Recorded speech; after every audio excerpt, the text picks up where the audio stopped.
Kembali lagi ke segmen Obsesi, obrolan santri Sidogiri. Kali ini kita kedatangan Gus Abdul Wahab Ahmad, seorang alumnus santri yang saat ini mengabdi sebagai dosen di Fakultas Syariah UINHAS Jember. Saya di jurusan syariah, ilmu pondok yang banyak. Jadi saya bawa ilmu pondok ke fakultas gitu ya.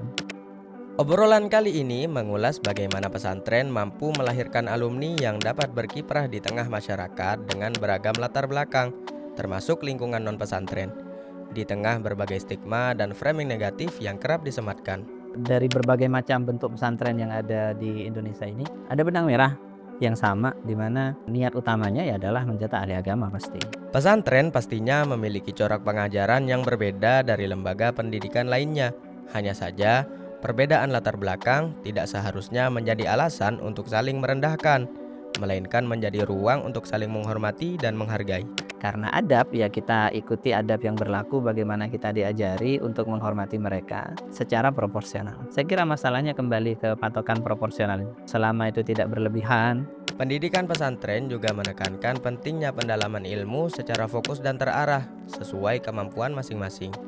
Orang nyantri itu berarti dia mengambil spesialisasi ilmu tertentu, yaitu ilmu-ilmu yang diajarkan pesantren. Ilmu fikih misalkan, ilmu usul dan seterusnya, itu alat dan seterusnya ya. Nah, dia mengambil spesialisasi itu. Apa salahnya mengambil spesialisasi itu? Dan itu sama dengan orang mengambil spesialisasi yang lain.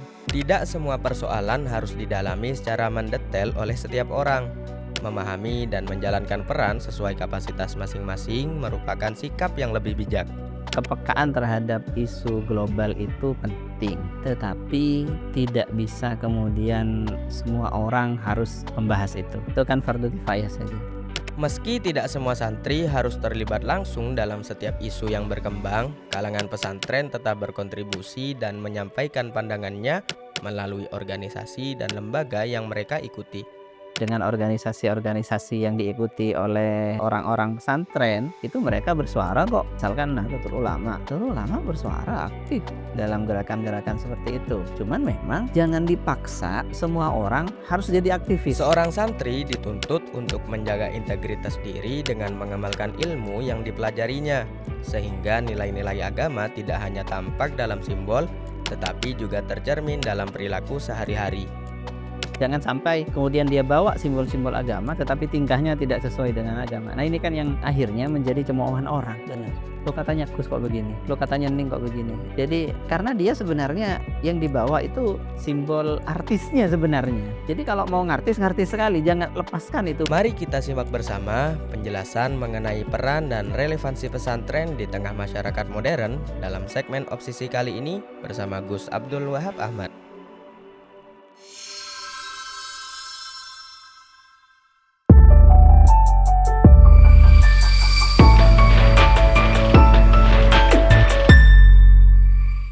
Assalamualaikum warahmatullahi wabarakatuh.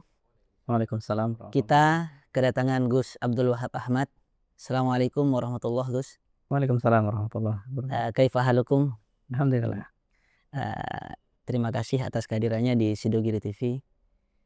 Sebelum kita masuk kepada pertanyaan-pertanyaan yang akan kita sampaikan nanti, sebelumnya profil jenengan sekarang, aktivitas dan kesibukannya apa Gus? Oke, saya sehari-hari ini ngajar di rumah ya, pondok, kemudian di UINHAS Jember sebagai dosen di Fakultas Syariah. Ya, kemudian jadi ya nulis-nulis lah. Tinggi. Kalau boleh tahu profil pendidikan dari jenengan sampai bisa menjadi seorang dosen sampai saat ini nih, kira-kira sepak terjalnya apa saja? Awalnya saya mondok, jadi saya santri ya. Saya mondok di Jember pertama, di Pondok Pesantren Darussolahnya namanya.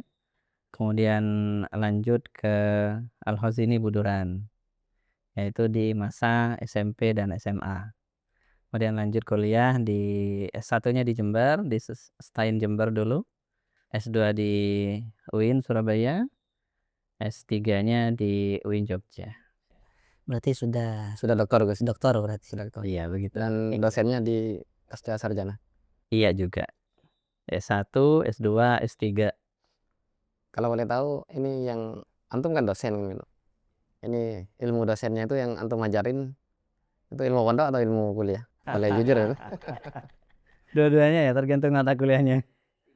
Ngajar di jurusan Saya di jurusan syariah, di syariah berarti ilmu pondok ya. ilmu pondok yang Ilmu pondok. banyak. Kan Santri hukum berarti. kan, ya santri. Jadi saya bawa ilmu pondok ke fakultas gitu ya. Begini Gus, mumpung kita ngumpul-ngumpul ini, kita sebagai kaum pesantren kan begitu, dan juga antum sebagai santri tulen, dan antum sebutkan tadi bahwa antum alumni PP Al Hozini kan gitu. Ya, Sekarang masyarakat tahu pondok antum, ya, pondok pesantren Al Hozini, dan secara umum apa ya, pesantren ini sekarang menjadi buah bibir masyarakat, BBM lah, buah bibir masyarakat yang gitu. Dan kita tahu bahwa pesantren ini bukan sebagai institusi agama, tapi merupakan akar dari agama Islam yang ada di Nusantara. Dan sekarang mulai banyak apa itu stigma-stigma, kemudian narasi-narasi miring, tuduhan-tuduhan. Kita sebagai kaum pesantren kan tidak kemudian tinggal diam kan gitu kan. Artinya harus ada langkah defensif untuk paling tidak speak up, menjawab, atau paling tidak menjelaskan ini isi pesantren yang sebenarnya, karena kalau bukan kita yang memberikan penjelasan isinya, nanti akan diberikan penjelasan oleh orang-orang non pesantren. Dan akhir-akhir ini mulai ada narasi-narasi pesantren itu kolot, ketinggalan zaman, kemudian ada dekadensi kepercayaan masyarakat, isu feodal, macam-macam, nah pelanggaran HAM etika. Nah, ke depan pembahasan kita akan berbahas seputar isu-isu ini, dan saya melihat antum sebagai satu Gus, kemudian kedua sebagai alumni pesantren, dan ketiga akademisi. Artinya nanti bisa kita membicarakan dengan berbagai sudut pandang. Begitu Ustaz Lutfi ya. Inggih. Dan sebelum terlalu jauh, menurut antum visi misi pesantren itu apa sih kan gitu kan? Kayak gak punya visi misi amat kan gitu kan, demo, kemudian basul masail, kemudian kalau direndahkan gak terima kan gitu kan, marah-marah kan gitu kan, gak jelas SOP-nya, macam-macam sudah. Sebetulnya visi misi pesantren ini apa? Oke. Sebetulnya pertanyaan itu aneh ya, gak nyambung. Eh, orang orang demo, ya. Siapa sih yang nggak demo sekarang? Inggih. Ya guru pernah demo, akademisi, terus kemudian dari buruh, dari apa, banyak ya, semua demo. Namanya aja ketika merasa kepentingannya diusik ya mereka demo, dan itu wajar ya, wajar. Jadi kita melihatnya jangan melihat hanya seolah pesantren terus beda sendiri dengan yang lain, tidak. Tetapi ini kan sama gitu kan, posisinya sama dengan yang lain. Oke. Jadi itu sebenarnya tidak terkait dengan visi misi ya. Karena visi misi pesantren sendiri adalah mencetak ahli agama sebenarnya. Jadi kalau kita lihat dari berbagai macam bentuk pesantren yang ada di Indonesia ini, ada benang merah yang sama, di mana niat utamanya ya adalah mencetak ahli agama pasti. Karena itu diajari ilmu alat. Nah, ini indikator yang utama supaya santrinya, anak didiknya bisa meneliti sendiri teks-teks berbahasa Arab, ya dari sumbernya langsung, jadi ahli agama lah, ahli agama. Karena kalau misalkan visi misinya bukan itu, nggak perlu nggak perlu ilmu analisis ya, sampai ilmu mantik segala misalkan, nggak perlu ilmu usul fikih, nggak perlu gitu. Harusnya ya cukup diajari sholat gitu kan, dari yang dasar-dasar, dari puasa, dan yang dasar-dasar itu sudah cukup. Kan ilmu orang awam yang hanya seputar itu kan sebenarnya. Malah ilmu alat yang ada di pesantren lebih kompleks. Lebih kompleks. Dari yang di luar. Betul, betul. Dan itu artinya memang visi misi utama pesantren itu untuk mencetak ahli agama ya. Makanya biasanya kalau kita lihat struktur kurikulumnya memang didesain untuk pendidikan yang lama, bukan pendidikan singkat. Dalam pesantren pasti belajar alfiah misalkan, sebelum alfiah harus Jurumiyah dulu. imriti dulu misalkan, harus jurmiyah dulu, harus ini dulu. Itu kan bertahun-tahun pasti, nggak bisa singkat. Karena artinya apa? Ini memang dicetak untuk jadi ahli sebenarnya, ahli dalam bidang. Dan memang pesantren itu kan nggak ada prinsip batas waktu. malah prinsipnya tulus zaman kan gitu. Tulus zaman. Semakin lama semakin mumpuni. Kemudian di tengah keberagaman macam pesantren nih Gus ya. Sekarang kan pesantren tuh kan ada yang masih tradisional, kemudian ada pesantren modern, sampai ada pesantren yang terpadu. Nah, di tengah keberagaman itu, tadi antum sudah menyinggung tentang visi misi pesantren, yakni mencetak ahli agama. Namun kalau menurut persepsi orang luar nih Gus, dari orang luar, itu seakan-akan dari 3 macam pesantren ini seakan-akan menjurus kepada misi yang berbeda. Mungkin kalau pesantren yang basisnya itu tradisional atau salaf, mungkin memang tujuannya untuk mencetak ahli agama. Sedangkan pesantren yang modern itu mungkin menurut sebagian orang, pesantren itu mungkin untuk mencetak agen perubahan sosial. Atau bahkan yang terpadu mungkin tujuannya orang-orang beranggapan untuk mencetak orang-orang yang berintegritas, yang memang siap untuk berjuang di medan modern ini. Kira-kira menurut antum dengan adanya 3 pembagian pesantren atau 3 macam ini, apakah tetap tujuan Substansinya pesantren? maksudnya, artinya Substansi. mana yang substansi dari daging di pesantren, mana yang sudah bumbu-bumbunya. Iya. Jadi kalau visi misi utamanya tetap sama ya, tetap sama.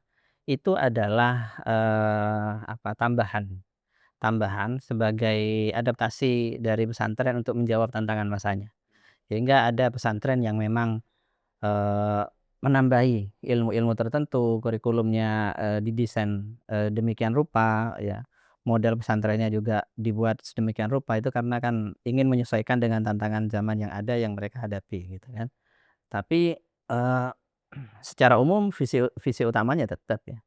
Jadi kalau misalkan agen perubahan sosial misalkan, ahli agama itu memang untuk mengubah sosial. Ya itu include sebenarnya sudah. Terlepas dari pesantren manapun, selama itu Islam bahkan yang non pesantren aja, selama Islam ya, maka dia terkena kewajiban untuk amar ma'ruf nahi mungkar. Itu kan social change ya. Mengubah masyarakat ya, masyarakat. Terus kemudian kewajiban berdakwah. Itu kan terkena semuanya. Terlepas dari manapun tipe pesantrennya semua kena. Jadi itu selama seorang santri itu betul-betul belajar dan ilmu pesantren yang dipakai itu pasti akan menjadi agen perubahan nanti di masyarakatnya. Dia pasti akan bergerak mengubah. Berarti mudahnya yang kalau betul ya gitu, santri-santri sungguhan, santri hakiki dan apa itu dia bukan santri setahun 2 tahun, tidak perlu mengenal banyak dikotomi aslinya dalam keilmuan, kemudian dalam peran itu. Soalnya kita Kama Kulsum sudah banyak yang include aslinya. Iya. Banyak include ya. Jadi tidak melulu yang kemudian jebolan pesantren yang terintegrasi berbagai macam keilmuan masuk, itu yang kemudian yang jadi orang berpengaruh, enggak. Jadi dari yang alumni pesantren yang tradisional itu ya tetap banyak orang-orang yang berpengaruh, yang menjadi bahkan secara politik itu punya kekuatan politik di daerahnya masing-masing. Dan terbukti misalkan ketika pilihan itu dijadikan vote getter ya. Itu artinya kan setidaknya mereka punya peran di masyarakat kan, artinya ya terlepas dari kekurangan yang ada mereka punya peran. Jadi saya kira cuman masalah takhusus saja ya, masalah spesialisasi. Ini pesantren ini mau ngambil spesialisasi di mana, begitu aja masalahnya. Jadi secara umum ya pesantren ya tempat pendidikan agama. Nah, untuk ada yang sebagian punya pikiran seperti ini, Gus. Apa itu pesantren itu dengan fokus kepada agama, berarti dia telah mengenalkan prinsip dikotomi atau sekularisme dalam bidang keilmuan. Faktanya kan gitu kan. Ilmu-ilmu keduniaan yang sudah berkembang dari masa ke masa itu tidak dipelajari di pesantren. Dengan begitu bisa disimpulkan menurut Silia kan gitu. Pesantren ini hanya sebatas halal haram saja. Menurut beliau, antum? Kalau ketika pesantren memilih spesialisasi di ilmu agama lantas diartikan sebagai membuat dikotomi, lalu bagaimana dengan sekolah dan kampus? Yang tidak memilih Yang tidak pelajaran memilih ilmu agama juga, agama. gitu. Ya, Terus mau disebut apa itu? Berarti imbangan gitu. Iya kan sebenarnya tinggal bagaimana kita adil memakai pisau yang sama ketika kita ingin mengiris, permasalahan pesantren dengan permasalahan sekolah itu kan harus sama sebenarnya. Karena ini sama-sama lembaga pendidikan. Jadi jangan memakai pisau yang apa ya, yang destruktif gitu ketika untuk, mengasis pesantren, terus kemudian ketika sekolah kemudian tidak gitu. Padahal masalah yang sama itu dihadapi, sama sama ya. Jadi masalahnya cuman misal, lembaga pendidikan itu kan macam-macam, jurusannya macam-macam Jurusannya macam-macam. macam-macam. Ada yang jurusan misalkan ekonomi, ekonomi saja dia bilang. Ada yang kedokteran, kedokteran saja dia bilang. Belum lagi sub-subnya kan, sub-subnya banyak sekali. Itu nggak belajar ilmu macam-macam, ya itu aja. Yang hukum, yang humaniora, ya itu aja. Nggak belajar yang macam-macam. Mereka nggak bikin pesawat, mereka nggak sampai ke bulan, mereka nggak apa gitu kan. Tapi ya orang diem gitu. Tapi ketika santri belajar kitab langsung muncul. Yang lain udah sampai ke bulan ya, mana itu santri gitu. Padahal yang belajar ilmu hukum nggak ada yang bikin pesawat. Jadi terkesan memang tidak adil cara Iya. mempertimbangkannya. Cara pandangnya itu tidak sama. Ya, dan ini sudah ndak fair dari sisi, apa ya, ya perspektif sejak awal ya. Jadi asumsi awalnya sudah tidak adil. Itu yang menjadi masalah. Dan Padahal kalau di Bali seandainya ada mahasiswa sudah bagus misalkan, disuruh baca kitab nggak bisa, harusnya kita bisa dong iya, menyerang betul, Bali kan seperti itu. betul, betul. Makanya kalau dulu, sekarang sudah mendingan sekarang. Kalau dulu orang baca kitab itu kayak inferior. Ya. Inferior, Merasa kayak malu. dibandingkan gitu. Malu, kayak orang bisa baca kitab itu nggak ada Nggak kelebihan. ada nilai plus. Ya, sekarang sudah muncul santri-santri yang melek teknologi, juga aktif di medsos. Baca kitab itu bisa jadi keren loh. Akhirnya orang-orang bicara agama, "Alah, kamu nggak bisa baca kitab." Kan? Bukan Nah, nggak bisa komputer kan ya gitu. bukan nggak bisa komputer, ada kebanggaan sendiri. Nah, karena itu memang spesialisasi kan. Jadi, sebenarnya santri itu harus, bangga dengan spesialisasinya, nggak perlu minder. Ahli di bidangnya gitu. Ahli di bidangnya, menjadi ahli di bidangnya. Nah itu kan. Jadi yang jadi masalah kan ketika, santri itu tidak mau, muncul dengan yang dia ahli gitu Iya, kan. insecure Yang dengan insecure, dia merasa, padahal dia spesial kan gitu. inferior dengan keilmuannya, dengan tradisinya. Akhirnya dia mau, ikut standar orang, mau diukur dengan orang yang bikin pesawat, mau diukur dengan apa. Padahal yang belajar di luar juga ya gak semuanya bikin pesawat juga. Ya enggak juga, yang bikin pesawat kan hanya satu jurusan itu kan. Yang belajar IT itu siapa? Yang belajar IT sampai tahoz itu kan satu jurusan aja kan. Satu jurusan. Itu dokter gigi itu seumur hidup cuman ngurusi gigi orang. Iya. Tapi nggak ada yang kemudian bilang, dokter gigi kok cuman ngurusi gigi aja kan. Kenapa kok nggak ngurusi masyarakat? Kenapa kok nggak, bikin pesawat? Kenapa kok nggak sampai ke bulan dan seterusnya? Kan nggak ada yang bilang begitu. Karena paham itu spesialisasi. Sebenarnya santri juga sama. Ada yang takhasus di, kitab kuning, kajian fikih misalkan. Sampai jadi hebat ahli fikih. Nah, harusnya kan begitu kan. Jadi perbandingannya sudah dari awal sudah tidak Harus seimbang mestinya gitu. apple ya.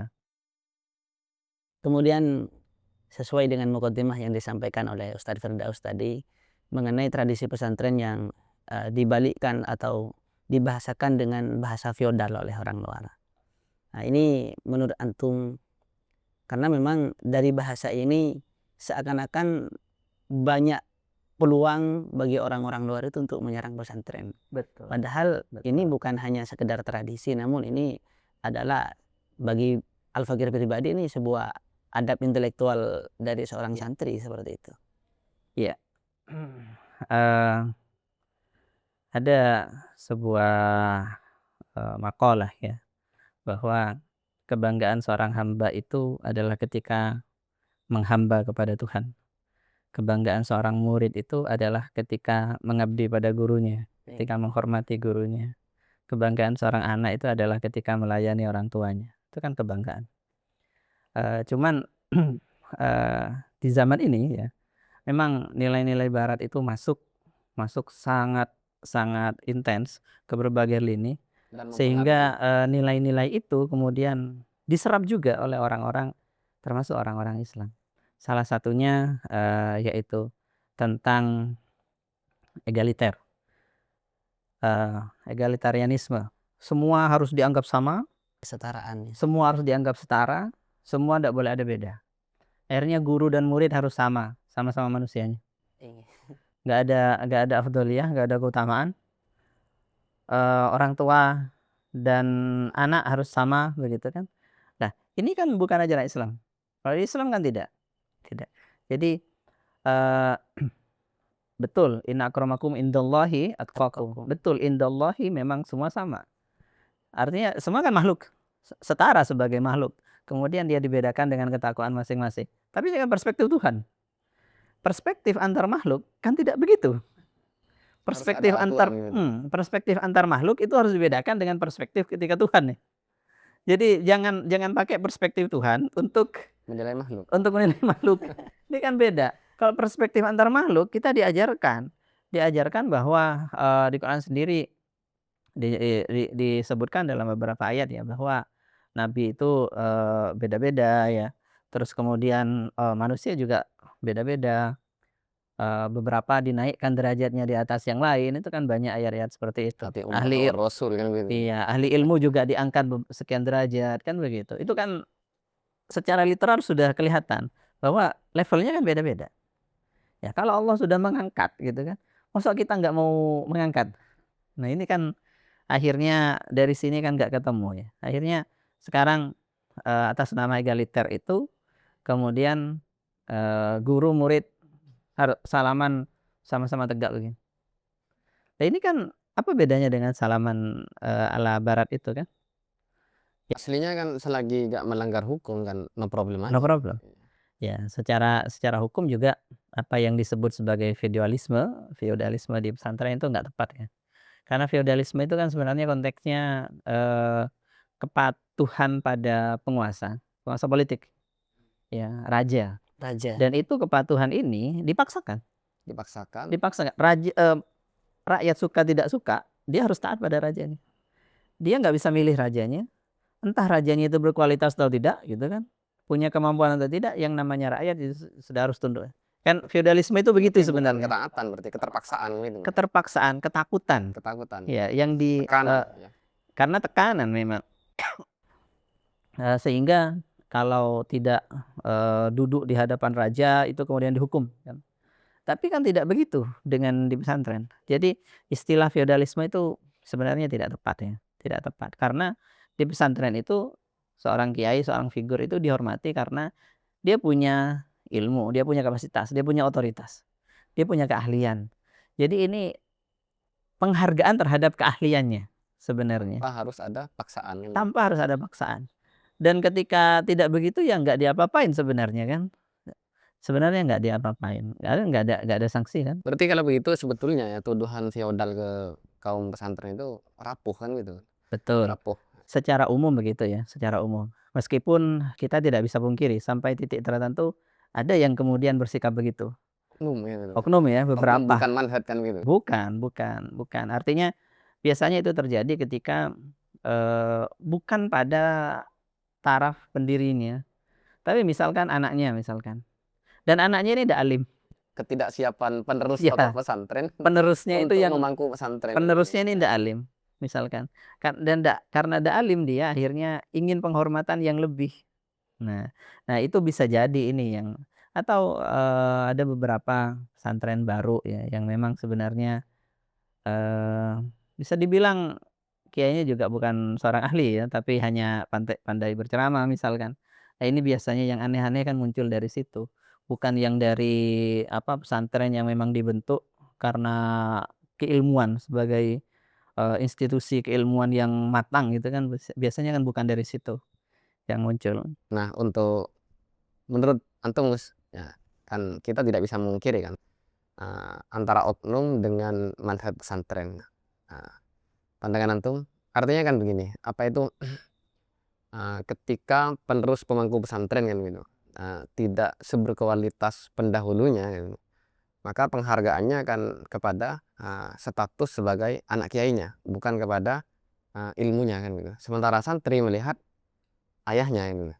Kita diajari misalnya kata apa itu Sayyid Muhammad ya kalau tidak salah, waladus syekh waladun fil ihtiram wa tabjil kan gitu, la fil ilmi wal masyahu hadza idza kana ala min walih wa manhaji wa ila fala. Jadi putra kiai itu ya cuma berhak dihargai, dihormati sebatas karena dia putra kiainya, bukan untuk dijadikan guru atau panutan dalam sistem keilmuan. Itu pun kalau ngikuti abahnya, kalau tidak kan ya tidak usah kan gitu. Nah, untuk memberikan pemahaman tanpa harus ada ketegangan kepada beberapa oknum dalam tanda kutip Gus dengan model seperti ini, menurut antum bagaimana, Gus? Ini tepi jurang sebenarnya. Iya, ya tapi ini memang apa ya, masalah ya yang kompleks ya. Jadi Sebelumnya Gus, di luar pesantren ada nggak kayak gini juga? saya kira di mana-mana ada. Ada berarti kan Di bukan di pesantren mana-mana. doang. Di kan? pesantren Tidak, ini Monggo. bukan Biar hanya, tidak timpang sebelah. ya, memang bukan hanya masalah pesantren. Semua institusi bahkan eh, perusahaan sekalipun ya sama begitu. Sama begitu, di mana penerus berikutnya itu seringkali tidak sama kualitasnya dengan yang pertama, dengan pendirinya. Itu kan masalah umum ya, masalah umum. Cuman kita punya ajaran adab itu tadi memang. Karena adab ya kita ikuti adab yang berlaku, bagaimana kita diajari untuk menghormati mereka secara proporsional. Ya, saya kira masalahnya kembali ke patokan proporsional. Selama itu tidak berlebihan, ya. Kalau kita kan diajari yang berlebihan itu kayak ruku, sujud kan tidak boleh kan. Nggih. Dan mutlak nggak boleh kan. Ya selama tidak sampai ke situ ya nggak masalah lah. Saya kira nggak masalah itu. Untuk personal ya tetap introspeksi kan gitu ya. Tentu. Dan bagaimana semuanya mengupgrade diri lah. Oke. Supaya Gus itu bukan dihormati hanya karena orang tuanya, tetapi karena dia punya kualitas yang bagus dari dirinya Sebenarnya karena mana sendiri. itu gelar berat itu Gus. Iya, Gelar. betul. Kalau dianggap berat. Kemudian ini kami penasaran komentar antum mengenai pesantren yang ikut terjun dalam dunia politik. Ini kan ya namanya netizen ya, komentar negatif positif itu pasti ada. Tapi kami sih tampilkan satu yang negatif ini. Semisal ketika pesantren itu terjun dalam dunia politik, maka ada orang yang memandang pesantren itu sudah kehilangan ruhaniyahnya. Kiai kok berpolitik ya. Kiai kok berpolitik, Kiai kok berpolitik. santri kok berpolitik, seakan-akan Iya. begitu. Bahkan sampai yadu satu kiai dengan kiai Dengan. lain. Iya, karena yang seperti itu muncul dari persepsi bahwa politik itu semuanya kotor. Tapi apakah begitu? Nah, kita lihat Rasulullah berpolitik enggak?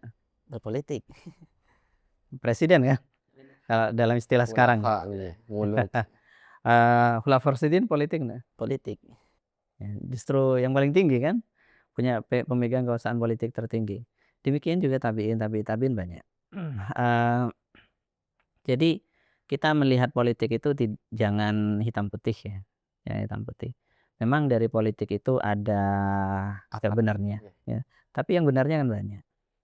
Ya, kita bisa hidup enak itu kan karena kebijakan politik mendukung itu. Benar. Kita bisa pesantren bisa berdiri itu kan karena kebijakan politik mendukung Kebijakan itu. politik. Ya, banyak hal. Peraturan-peraturan bisa tertib itu kan karena semuanya kebijakan politik ya. Jadi kalau misalkan ada kiai yang kemudian berijtihad untuk melibatkan diri dalam politik, ya tidak masalah. Harusnya berterima kasih dong. Ya tidak masalah. Justru malah bagus. Justru malah bagus karena kalau tidak artinya yang berpolitik tidak ada yang ngerti agama. Benar. Kan Itu- kita melihatnya di situ aja. Urusan nanti ijtihad politiknya berbeda, ya itu no problem, itu kewajaran. Ajaran. Itu kewajaran. Dan tidak menutup ruang kritik kan gitu. Betul. Jadi jangan dianggap itu kemudian sebagai jelek ya.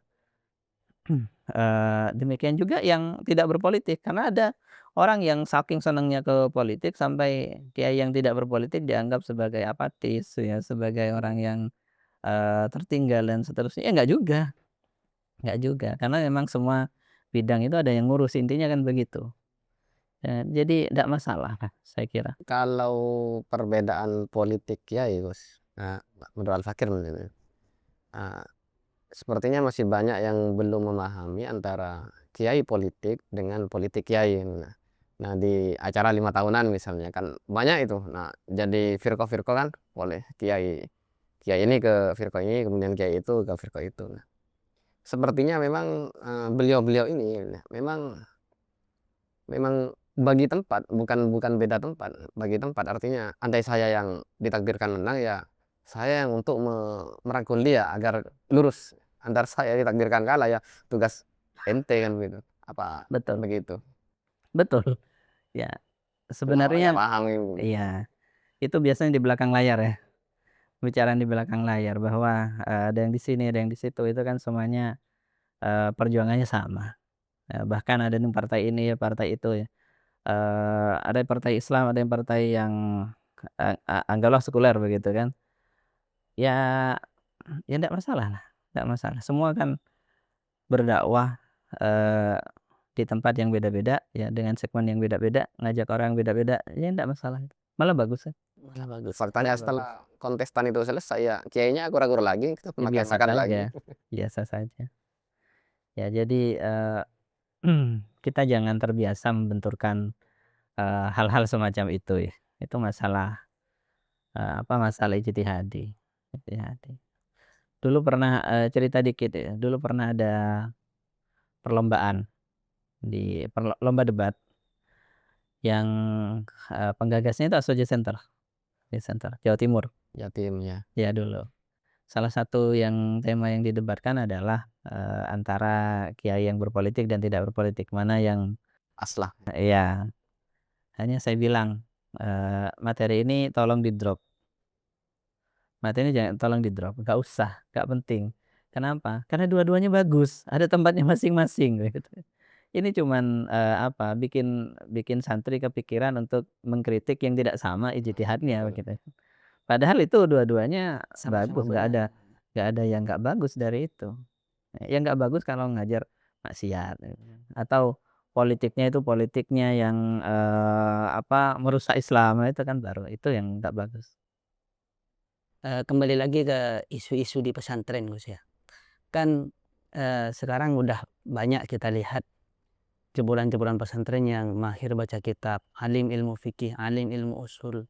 Dan mereka-mereka itu sebenarnya tidak hanya alim di bidang itu saja, tapi juga memiliki kemampuan-kemampuan yang lain.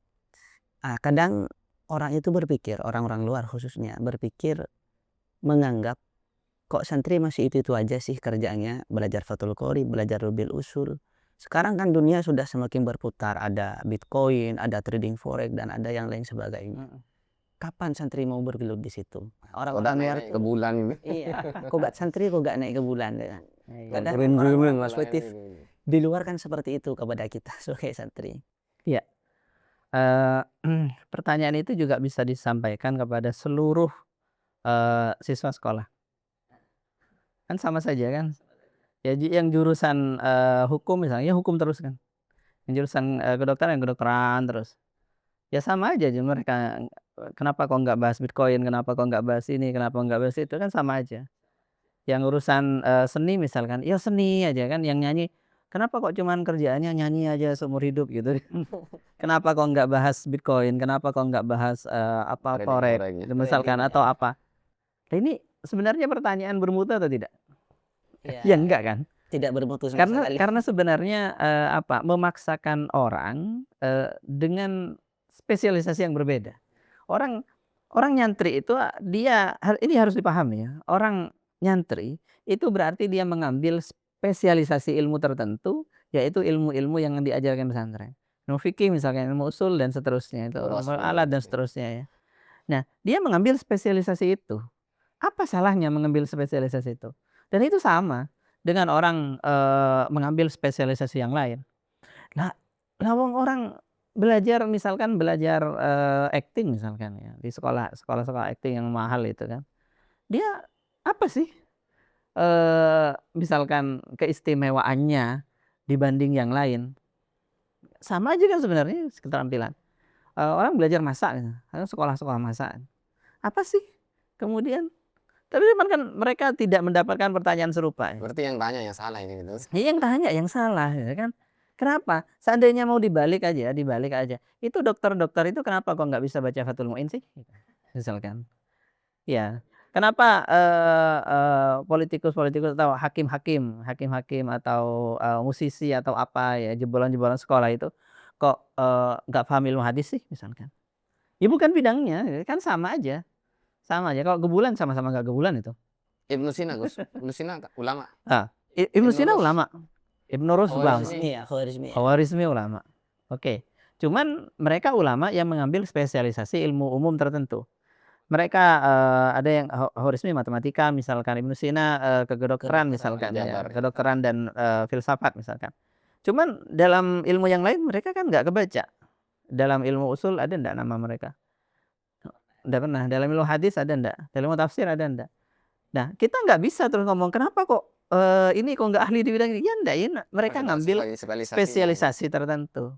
Ya, kalau ngomong santri misalkan santri yang juga terjun ke bidang yang lain, ya banyak lah, banyak santri yang misalkan bisnis yang tadi yang disebutkan itu banyak. Jadi ketika dulu saya cerita sedikit, saya kan dulu di LBM PWNU Jatim ya. Ada pembahasan tentang itu atau Bitcoin dan semacamnya itu ya. Kripto. Ya. Waktu pembahasan itu yang itu santri semua kan yang ikut bahasa masail. Banyak ada beberapa, itu bisnis saya ini gitu kan. Saya pelakunya gitu kan. Saya punya begini. Artinya santri juga terjun di situ gitu kan.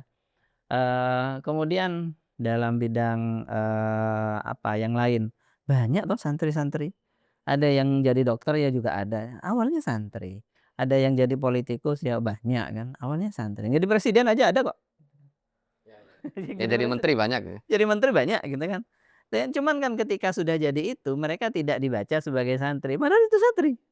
Berarti kalau begini, Pak, apa itu ini negara nggak maju-maju ekonominya, koruptor ada di mana-mana, gitu. Yang disalahkan santri, berarti kan yang nyalahkan Lah iya itu nggak kok beres kok, itu. kok bisa Terus santri kan?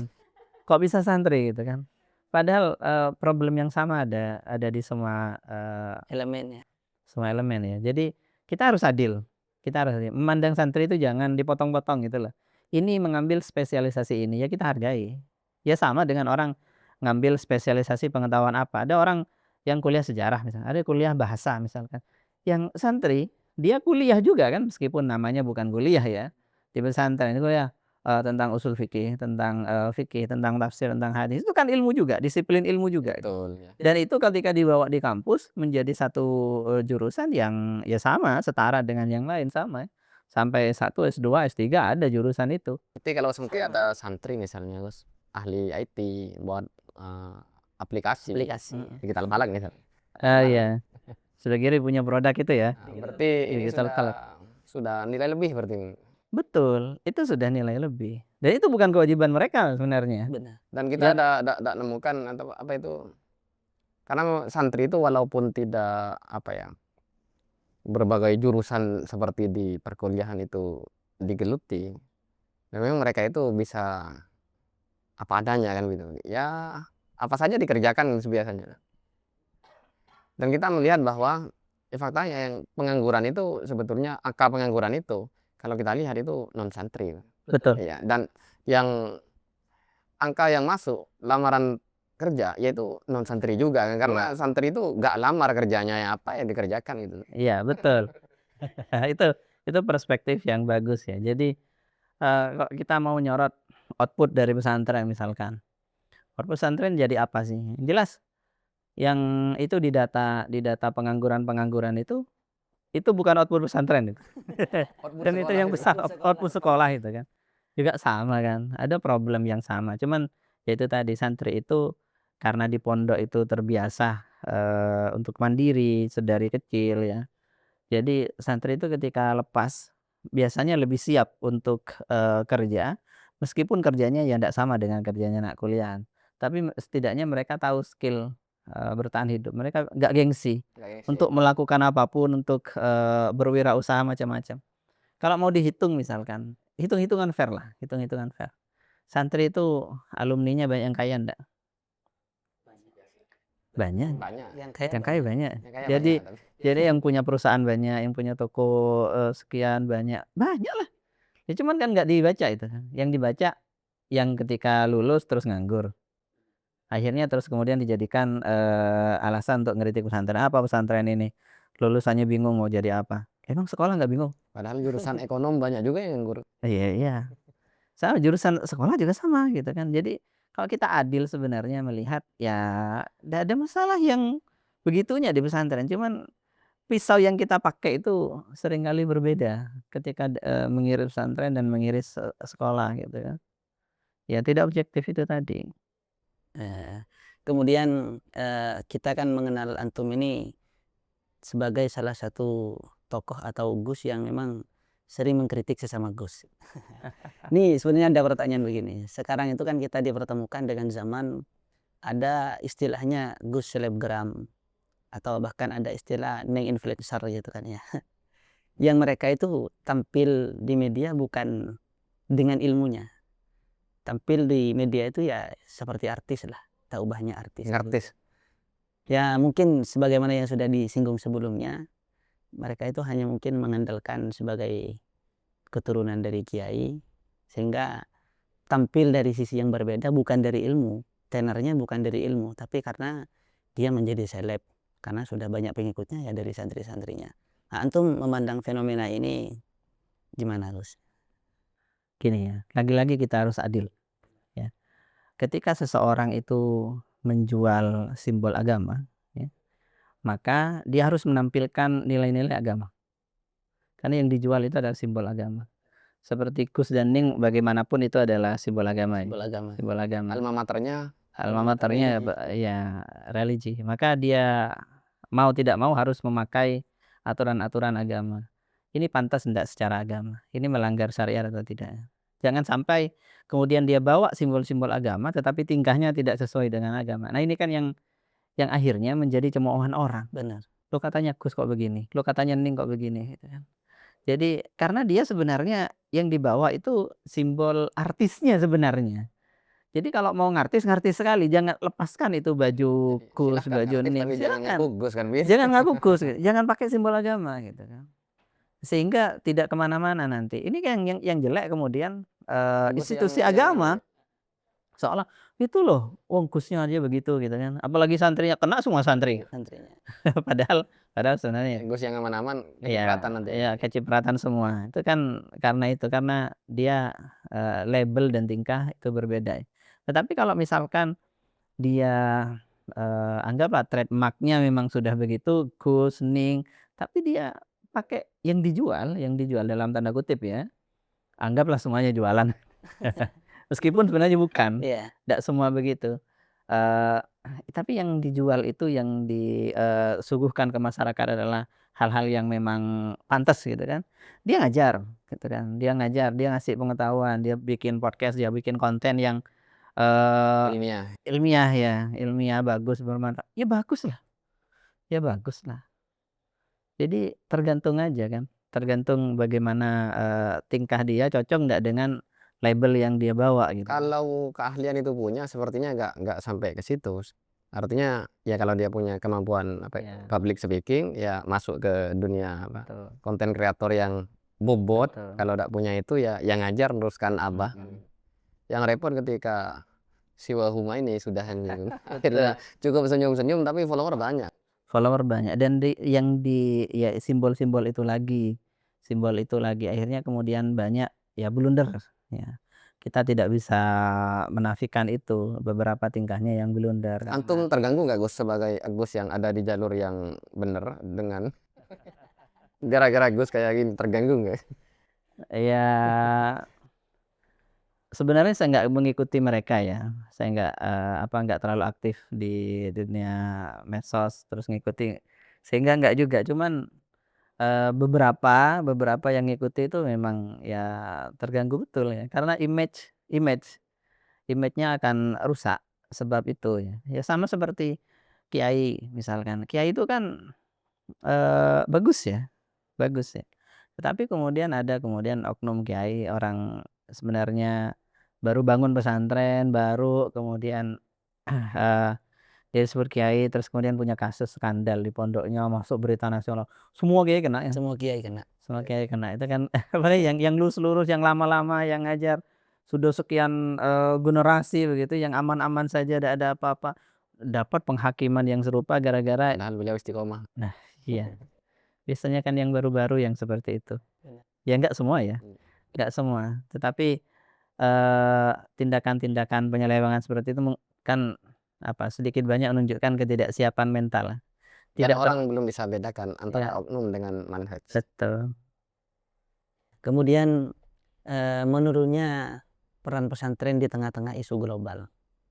Nah, kita kan sebagai santri ya sering menemukan berita-berita itu doa untuk Palestina atau ya paling full itu sama donasi. Untuk suara-suara dari pesantren itu kan masih belum didengar di tengah-tengah isu global ini. Seandainya misalkan ada satu pesantren yang menyuarakan untuk memerdekakan Palestina. Ini kan sementara ini kan masih belum ada. Ini kira-kira gimana sikap kita sebagai orang-orang pesantren ke depannya ketika sebagai bentuk persiapan ya Gus ya, sebagai bentuk persiapan ketika terjadi isu global seperti di era sekarang ini. Ya, kepekaan terhadap isu global itu penting, tetapi tidak bisa kemudian semua orang harus membahas itu. Itu kan fardu kifayah saja. Sebenarnya kan kalau isu seperti itu misalkan Palestina, itu sebenarnya wewenangnya di mana sih? Yang pegang wewenang itu kan negara sebenarnya, negara. Jadi selain negara itu hanya sekedar dorongan-dorongan saja. Dari pesantren apakah, tidak ada? Yakin tidak ada. Saya kira ada. Dengan organisasi-organisasi yang diikuti oleh, orang-orang pesantren, itu mereka bersuara kok, gitu kan. Misalkan Nahdlatul Ulama. Nahdlatul Ulama bersuara aktif dalam gerakan-gerakan seperti itu. Cuman memang jangan dipaksa semua orang harus jadi aktivis. Jadi tidak semua orang harus jadi aktivis. Kita lagi-lagi melihat, pesantren lembaga pendidikan. Emang lembaga pendidikan yang setara terus suara semua? Emang, jadi aktivis semua? Ya kan mereka berdoa, mendukung, ya donasi, karena itu yang bisa dilakukan. Karena memang, Istiqomah. ya NGO kan ya cuman begitu kan. Eee, jadi itu wilayah pemerintah sebenarnya. Jadi jangan, pesantren itu suruh ngurus semua hal. Benar. Jadi Dari suruh ngurus teknologi, suruh ngurus naik ke bulan ya. Isu sosial. ya bulan, isu sosial, ekonomi, semuanya. Lah kok pesantren suruh ngurus semua gitu? Ini apa maksudnya? Jadi dari ya lagi-lagi kita harus melihatnya secara adil, proporsional lah. Pesantren itu lembaga pendidikan, sama dengan lembaga pendidikan lain. Bedanya cuma takhusus atau spesialisasi. Itu saja, ilmu yang dipelajari beda, itu saja. Kalau ada yang, oh bisa begini, bisa begitu, Lebih itu sudah nilai lebih gitu, nilai lebih. Dan biasanya itu dilakukan pasca keluar dari pesantren. Pasca keluar dari pesantren, jangan dipaksa ya. Ilmu syariat ya. Ya harusnya patuhlah terhadap aturan-aturan yang sudah ditentukan dalam syariat ya. Fikih itu kan sudah jelas ya. Sudah ndak ada garis abu-abu lagi. Jadi misalkan kemudian ngukum murid keterlaluan, sampai kemudian berdarah-darah, sampai ini itu, bahkan sampai kemudian ada pembulian yang kemudian ada yang meninggal misalnya, itu kan jelas pidana sudah. Sudah pidana. Ya udah, ya itu harus dihukum gitu aja. Dan itu bukan di pesantren saja, Gus. Di mana-mana, di yang lain juga ada gitu, di lainnya juga ada. Jangan lupa misal, beberapa bulan yang lalu yang viral perusahaan nahan ijazah, sampai heboh itu ya, sampai heboh. Terus kemudian macam-macam itu kan masalah itu kan seperti sebenarnya perbudakan modern itu kan. Betul. Perbudakan modern ya, orang dipaksa takut kan akhirnya. Terus ya banyaklah masalah-masalah seperti itu sebenarnya bukan karena ini pesantren, bukan karena ini, tetapi kan orangnya. Orangnya saja yang memang, ya nggak bener lah, kita bilang nggak bener lah. Melakukan hal-hal seperti itu, ya udah dan ini jangan dibela, gitu. Dan bukan karena pesantrennya itu kan. Bukan karena memang pesantrennya. oknum-oknum Ya yang ya orang-orangnya memang begitu. dan Kalau semua institusi ada iya, semua tempat ada. oknum-oknum yang Ya bukan hanya di pesantren itu, masalah-masalah umum ya, masalah kemanusiaan umum. Terus kemudian, ada lagi, kasus ada, kiai atau siapa, jadi pejabat terkena korupsi misalkan bla bla bla, yang salahnya pesantren lagi. Loh, Kalau begitu berarti kalau yang umum itu ada koruptor banyak, yang salahin sekolahnya dong, Kampusnya salah semua itu, Bro. kampusnya dong gitu kan. Kan nggak gitu juga kan, nggak gitu juga. Kalau kita adil ya enggak. Cuma Itu salahnya kan media nggak nah, imbang. media itu, kebanyakan media kita tidak Mengekspos. berimbang ketika melihat ini. Maunya melihat, pesantren itu seolah Harus ya itu malaikat. iya betul harus harus jadi malaikat, dan serba bisa ya. Semuanya harus dikuasai, harus santri. Ini Kalau ada apa problem, maksudnya? pesantren harus salah, gitu. Harus salah. Jadi kaidahnya sekarang pesantren harus serba bisa. Kalau ada apa-apa, pesantren harus salah. Harus salah. Ya ini kan, sudut pandang yang tidak adil sejak awal ya. Dan padahal itu ya orangnya. Jadi misal ada beberapa tempat yang ada feodalisme misalkan, dan itu seperti dalam definisi feodalisme yang kita bahas tadi yang apa, ya itu bukan ajaran pesantrennya sebenarnya kan. Kan di kitab-kitab nggak ada yang Nggak ngajarkan ada seperti yang itu. mengajarkan seperti itu. Malah Dan pesantren menolak itu. menolak itu, kan. Tapi orangnya memang ada yang, ya beberapa kiai itu raden. Ya memang, apa, keturunan orang istana di masa lalu misalkan. Ya itu tradisi dia sendiri, terbukti di tempat lain tidak ada. Jadi ini bukan pesantrennya, tetapi sebenarnya latar latar belakang historisnya Dan kiai-kiai beliau luar itu pribadi. tidak mengandalkan radennya malah.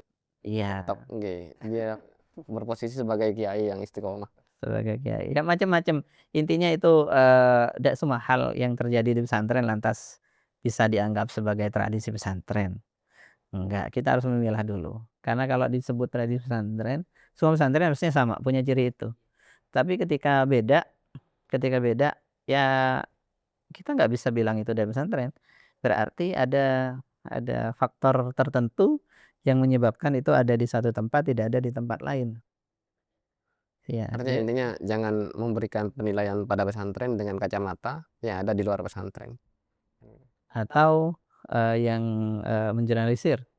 Jangan digeneralisir semuanya.